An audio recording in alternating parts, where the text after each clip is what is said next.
Hello everybody, and thanks for coming back to my channel. Today I'm going to be doing something new here. I made a list of mistakes that I made when I was a beginner on Poshmark. So if you are new to my channel, I am a full-time reseller on Poshmark, eBay, Relove, Mercari, Etsy, all those platforms. So this is just going to be about Poshmark. I've been a reseller on Poshmark for under a year, but I have been reselling since 2016. So when I first got my foot in the door with Poshmark, I made a good amount of mistakes. I don't want to say they were like career ending. They were just things that if I could go back, I would have like given myself a heads up, like, hey, don't do this anymore. My kids are in the background right now. So if I have to like edit some weird part out, I'm not hiding anything from you guys. I can guarantee you one of my sons is going to ask me for water, one is going to start crying, and one of them is going to tell me they're hurt or they need a band-aid, because it seems like every single time I try to do a video, I get interrupted like every few seconds. So anyway, I'll just start with the list. At the end of the list, I have a haul video to show you guys that I actually pre-recorded. It's just some items that I'm going to be adding into my closet over the next week. These are all items that I found over the weekend. So if you just want to see the haul and you don't really care about the mistakes, or you've already learned your lesson and this isn't going to help you at all, just fast forward the video a bit until you see me sifting through clothing, and that is the haul. So I'm just going to dive into it now. These aren't in order of like which mistake I made first, which one was the worst mistake. I just kind of, over the last couple of days, I've been thinking about all the things I would have changed when I first started, or what I would tell new poshers that nobody really told me.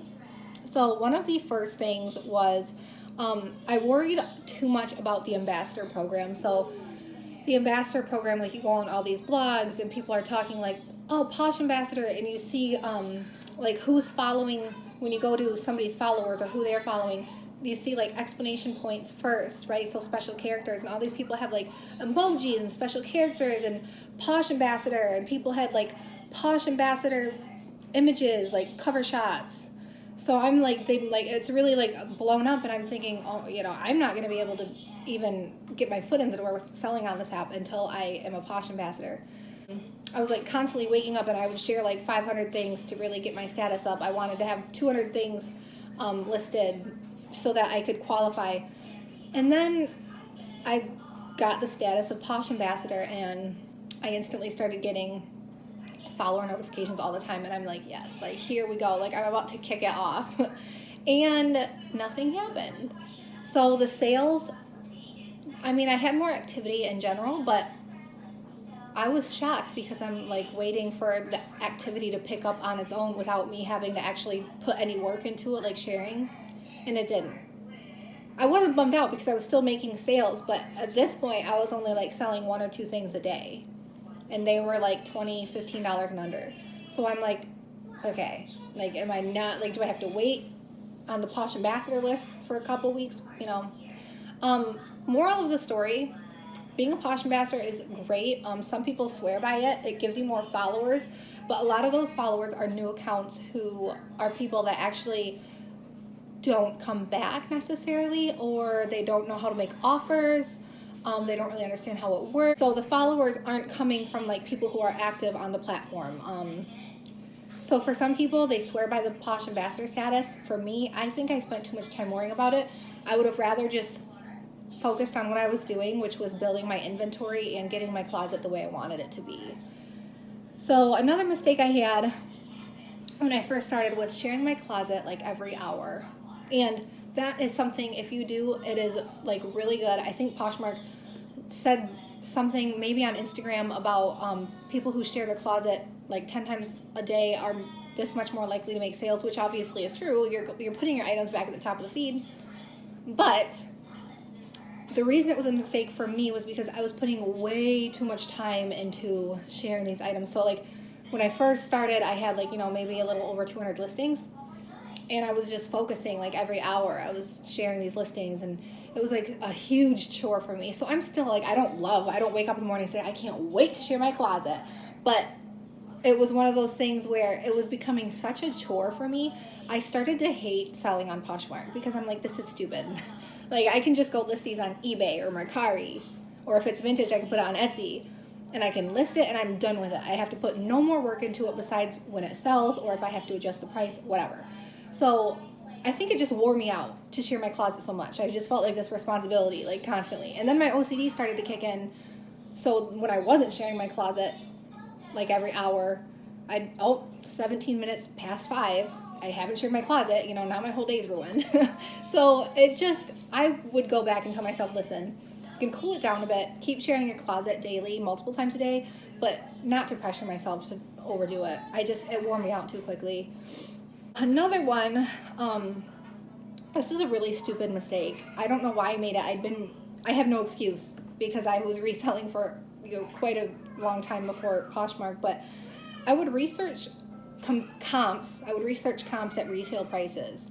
And if you know any reseller, comps are not retail prices. Comps are what things have sold for, not even what they're listed for, but literally like what they've sold for. As well as if you look something up and you see that one has sold on eBay in the past 3 months, but there's 20 listed, you're probably not going to sell it anywhere near the price of that one that was sold 3 months ago or whatever. So I don't know why I did that. I think it was like a cop out for me, because going through every single item of clothing that I wasn't familiar with, and having to look at the comps with, you know, my kids with me because I bring them thrifting with me, and having to turn on, filter sold. It was too much. So I would just look up a brand real quick on Google because it was quick and easy, and I'd say, wow, this retails for a lot, I'm gonna get it. Yeah, that's just not practical. Obviously, if you know, like Eileen Fisher, she retails for a lot, and her resell rate, the resellers have kind of like mutually came to the conclusion that Eileen Fisher, it doesn't sell for as well as you would expect, or whatever people used to be able to sell it for. So that was a mistake. Okay, I'm back. I told you guys I might have to interrupt the video, but I got a long stretch there. My son's over on his tablet right now, so I'm impressed. My other son's napping, one's on his tablet, one's at school. I'm impressed. I'm getting a good stretch here of information. So another one that I made was comparing Poshmark to eBay. And what I mean by that is pretty much like the comps. So I still look up eBay comps quite a bit when I'm sourcing for things that I'm pretty certain are going to go on Poshmark. But the Poshmark comps versus the eBay comps can be extremely different. So that was a big mistake I made. I would look something up and see that on eBay, you know, it was ending on cheap auctions and it wasn't doing well. And then I would get home and I'd see, you know, somebody else was picking up this item, and I'd kind of look into it more and say, ooh, it does pretty good on Poshmark. So another one that I made a lot was skipping past the dresses and shirt sections. And the reason, and skirt sections. And the reason I did this was because I don't like photographing dresses. I don't like pushing a whole rack of dresses to the side. It's just like you gotta lift your arms up super high. Like your arms are already tired because you've gone through all this stuff in the store. A lot of times I would skip dresses because I'd either be in a hurry or I just didn't have the motivation. Skirts, I personally don't wear skirts, so I would skip past them. That was a mistake too, because once I started sourcing for dresses, I don't know like what changed in me. I think I just thought, all right, you know what, there might be a hidden gem in here. I'm gonna look through the dresses every time I come. I'm already here. So once I started looking through the dresses and selling them, I realized that I made a huge mistake by passing up, you know, a couple months worth of sourcing dresses just because I didn't like taking pictures of them or like physically searching for them. Constantly price dropping. So there's a lot of people who swear by price dropping and offering to likers. Obviously, if something's been sitting for a while, what else are you gonna do with it besides price drop or offer to likers? But when I first started, I was under the impression that clothing moved quickly. I was under the impression that if your item gets stale and it hasn't sold within, you know, a couple weeks to a month, it's probably not gonna sell, because the fast fashion is so like in and out right now. I was so worried that I would sit on something and it wouldn't be trendy anymore, or the brand would lose its resale value. So I would, after something was listed for a couple weeks, I would like price drop it, and then I would price drop it again, and then again, and it got to the point where I was like price dropping things to, you know, like $10, and after what I paid for them in the Poshmark fee, I would have made like $4 on them. And it was really, I wanted to quit for a couple of weeks. Yeah, when I first started, well, like a month or so after I first started, I was just like, oh my God, I can't keep price dropping things. Like, I'm selling these things for $15 when originally I thought they were going to sell for $40. So what I did was I went back through my closet, and I actually took different pictures of all my items, which I'm never doing again. Like, that sucks. Going through the same items that you've already listed and taking pictures of them again sucks.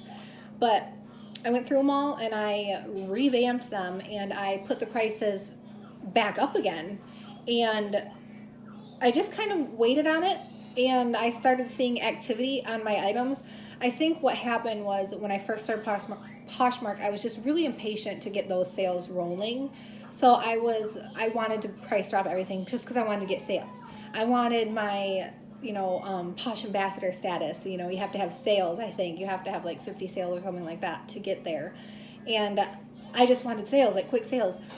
I don't price drop that often anymore. I don't offer to likers that often. I honestly wait for them to come to me. I expect to get offers on an item, but, and yeah, I do still price drop. It's just not something that I'm doing like actively every day. I'm a firm believer in just waiting for the right buyer. So if you have some things sitting in your closet that you are just in your gut, you feel like you can get what you're asking for out of them, don't feel pressured to price drop. If you're okay with sitting on inventory, I don't really see the need to price drop.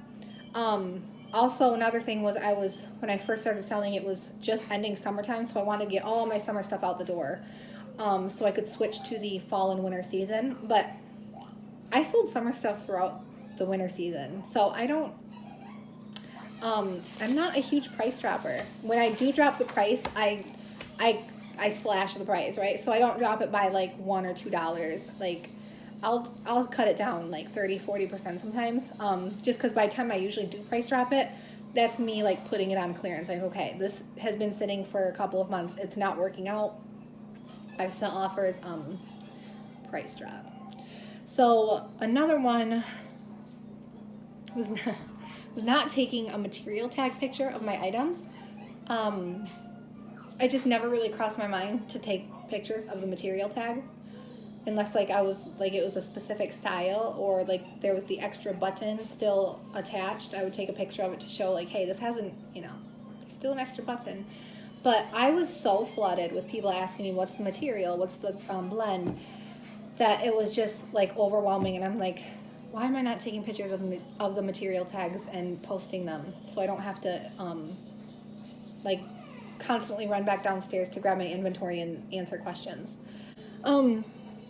Another mistake I made was when I would do community shares, I would go to the newly listed in the women's category. I wouldn't do it for my feed. And the reason I think that was a mistake was because I would go to the newest listed and I would see a bunch of things who are people just selling out of their personal closet. And usually I can tell because, they'll throw a picture of a pair of pants on their bedspread and take a picture, and they'll say, worn twice, didn't fit. And when I would find myself sharing things like that, it wouldn't bring like that closet, that user, it wouldn't really bring them to my shop to share my items as well, to my closet. So I don't want to say wasted community shares, because I'm a firm believer in, spreading the love and doing community shares. But a lot of my time I could have just been sharing like out of other sellers' closets or people that I had followed at the time. I could have just been sharing from my feed.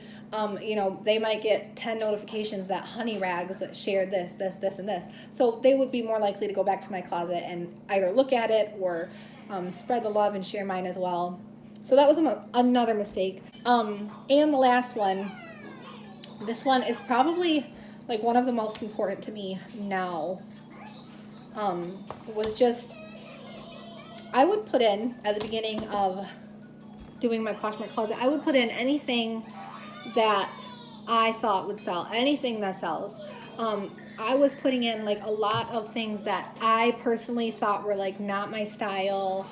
A lot of like kid stuff, which I love selling vintage baby and toddler clothes on my Etsy. Love it. But I was selling like just a bunch of kid stuff, and like I would put like some men's stuff on there, and even women's. Like I'd put like women's skirt that just weren't like my style at all. And I kind of, I don't want to say like I lost motivation, but I would go to my closet, and I wasn't so proud of everything I had to display. Like, it was all good quality products, obviously, that I was reselling, but looking at my closet, it didn't feel like I like curated this. So a few months after I started selling on Poshmark, I'm like, you know what? I made my business cards, and at the bottom it says curated by Riley, or something like that. And I'm like, you know what? I want to be motivated about every single piece. So I had a huge death pile of things that I just honestly, like at the time, I'm like, these are kind of ugly. They're not my style. So my death pile would build up of a bunch of things that I just didn't want to list. I knew that they would probably sell because they were good brands, they were good quality, they were good items. But I was just not interested in them. So over the past couple of months, I've only picked up things that I really like. Obviously there's exceptions. So if you find a Tory Burch dress that is like really hideous, right, or like a Kate Spade purse that is obviously authentic, that's just not your style, you probably pick it up. I mean, it's not gonna hurt to have a couple things in your closet that you're not completely motivated by. But like for the most part now, everything in my closet I feel like is a reflection of like me and my business and my brand. So I really feel like I have like my own brand that I'm building that I'm really proud of. I love everything in my closet. I'm excited about everything. When I wrap it up to send to somebody, to send to the buyer, I'm proud to put my business card on it and send it. So that was another mistake. Yeah, I was just picking up anything and everything as long as I had a good idea that it would sell.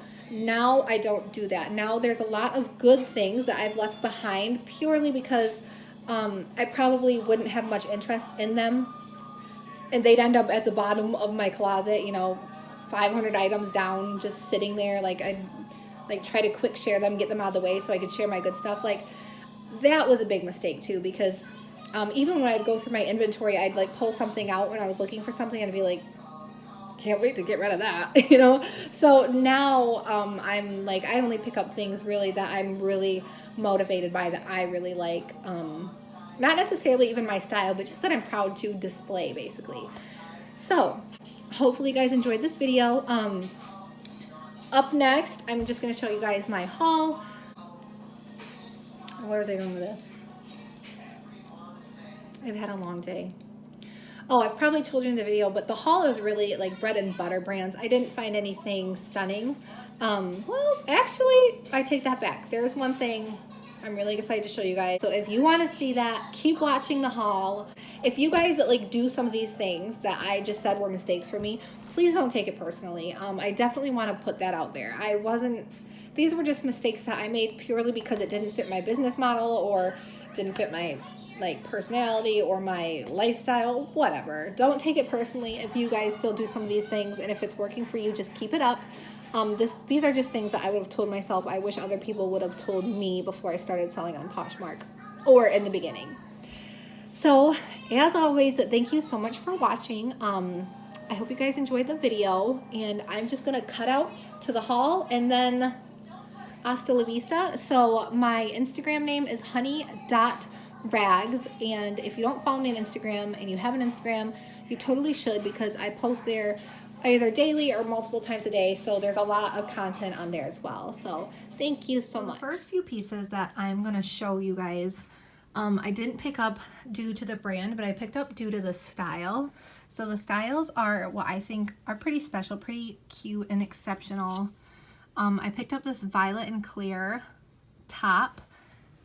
This just has a really cute like abstract print. It just reminds me of like an ink spill. I think I will list this one around $15. With tank tops, my price points are usually lower. It's less fabric. They cost less for me to buy. So, I mean, even retail, usually tank top's price point is, you know, lower than what a sweater would be, obviously. So I have to list these accordingly, which is why most of these won't go over 20. So this is a Canard. I'm not sure if this is a boutique brand. It's not anything super special, but I know it's a decent brand. This just has this really nice metallic bib. I might end up keeping this for myself. If I don't decide to keep it for myself, I will start it at $20 and see how it does. It also has this like asymmetrical bottom. I found this Calvin Klein really interesting, like abstract illusion geometric print top, and it has these like neon pastel colors. I really like this one. I think I will start this one around $25, which does seem a little bit high for a tank top, but if this is one of those styles that you can't really find anymore, I think it will do well. It's a petite medium, so some people tell me that they have issues selling petite, that it moves slower for them. I personally haven't had issues selling petite or tall sizes. I'm hung up here. I found this Talbot's top. Again, not anything super special with the Talbot's brand. It's like a mall brand. But this I had to pick up. It just has these multicolored bows that are just sewn on. This is really cute, really special. I think I'm going to start this one around $25 as well.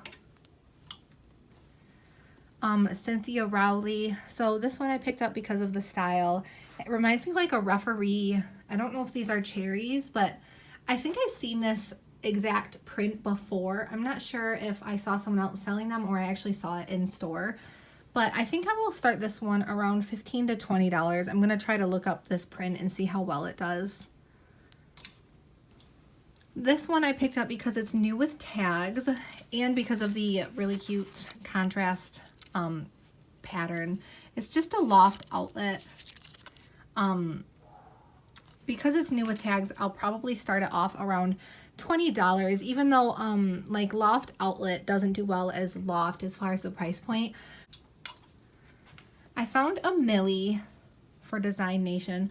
I actually sold this exact same shirt for $15, I believe $15. But this one, the one that I sold was blue, so I will probably list the pink one at about $16, $17 maybe and see how it does. I found this Prana top.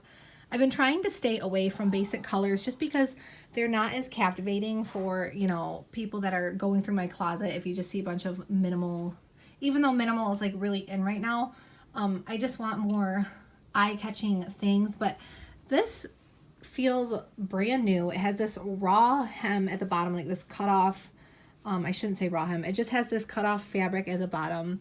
It just feels new. There's no discoloration at all. I'll probably list it for $20 if I can capture a good photograph of it, but if not, this is something that I'm just going to keep for myself.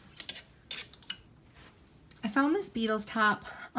Like I told you guys before, I like listing graphic tops. I've been trying to get my foot in the door with graphic tops. I've sold a handful of band t-shirts, so this one I'll probably list for about $15. Again, it has, you know, the cut off fabric at all of the edges, which I think is really in right now. I found this Harry Potter top. So I've found quite a bit of Harry Potter. Obviously it's pretty popular and I usually leave it behind, but this one, when I was looking at the tag, I realized this one came from the Orlando studios. So this would have been something that you have to buy at the studios, I believe. So it was probably a pretty penny new. I will list it for about $20. This is my first time finding this brand, Tomboy X, which I thought was like an underwear sports bra brand, but they actually do swimwear as well. Their price points are kind of all over the place, but I'll probably list this for about $25.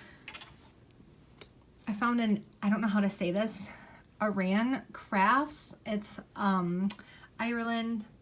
The comps on these pieces were pretty good, actually. I bought this without checking the comps because I just trusted my gut, because the style on this piece is really unique. It's like this thrown over poncho zip up style. I can't even explain it. The only flaw, there's just a little bit of discoloration, which looks like maybe it was lipstick. I tried to get it out I couldn't wash it out, so I'm probably going to adjust the price. But I still think the comps on this are pretty good. I'm going to list it at $40 and see how it does at that price. This is just a Patagonia top that I'm probably going to keep for myself because it did have a little flaw. I found these Adriano Goldschmied. I don't know how to say it. I've sold his pants before. They flipped pretty quickly, I think for about $25 to $30. These are like this, they feel like plastic. I don't know how to explain them, or rubber or latex or something. But I haven't looked up the comps on this, but because it's like an olive green and that's pretty trendy right now, I'm probably going to start these around $35. I also found these 7 for All Mankind skinny bottom pants. I really like the button up front, so I will probably list these around $25 to $30. I found these Miss Me's. I don't always pick up Miss Me jeans, but these ones are, they feel like brand new, honestly. They're more of a trendy style. They have the really extremely detailed back. Like it looks like it was destroyed, and there was like, it was made to look like it was destroyed, and there's detail like embellishments underneath. So these ones I will probably start around $40 to $50, and I know that seems high for Miss Me jeans, so I really have to see if I can find this style online, what other people are selling this style for. If I can't find the exact style, yeah, $40 to $50. I also found these North Face pants. So North Face is a hit or miss for me, but athletic like hiking pants do pretty well for me, so I'll probably start these around $20. This is a Pendleton Trenchcoat. I am really hoping that this is a woman's. I picked it up without looking through anything really. I just saw that it was a Pendleton. I mean, this feels like it's 30 pounds. I'm probably gonna have to either list it on eBay or do some special shipping adjustments on Poshmark, however that works. I haven't ever had to do a shipping adjustment yet because this is really heavy, but the comps on this look kind of all over the place, but really good. So I will probably start this one around $75 if it is a woman's and see how it does at that price. I found this Red Hot Chili Peppers band t-shirt, which this is my first time seeing their like this type of style band shirt for them. So I have to look up the comps on this. I'm not sure what I'm going to list this at yet. So yeah, now we're moving on to the men's clothing. I found this Robert Graham polo, which I wasn't going to pick up because it is just, it's pretty plain. Robert Graham is a good brand to pick up for men's, but I really liked this bright, vibrant detail inside of the collar and underneath the collar. I think if I can like showcase that in the listing, it will do well. I'm not sure what I'm going to list this for though. I found this Burberry's of London. So as I've told you guys in a previous video, before Burberry was Burberry, they were Burberry's. They ended up dropping the S, but just because it has the S, a lot of people think that it's not authentic.